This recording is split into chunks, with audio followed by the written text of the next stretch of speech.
ఆవకాయ ఆంజనేయ కథ మొదలెట్టినాడు చూడరయ్యా శక్తినంతా చూడగట్టి చెట్టు దులిపినాడు అంజయ్య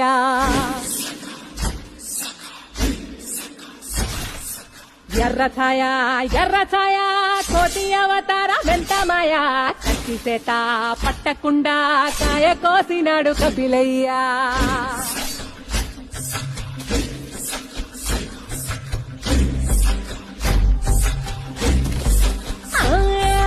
అంజనమ్మ ముందు వంజుల్ పుంజుల్ సిడి మామిడి ముక్కలు కుప్పల్ తెప్పల్ టెంకలోని జీడి వంకలెన్నున్నా పులిగోరు పళ్ళతో పరపర తీశాడు రో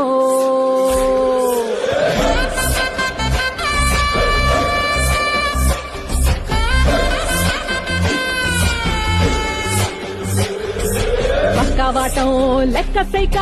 కళ్ళుప్పు కడలి వదలనంటే తోకతోటి కెరటమాపి ఒడ్డు నిండేశాడు ఉప్పు పంట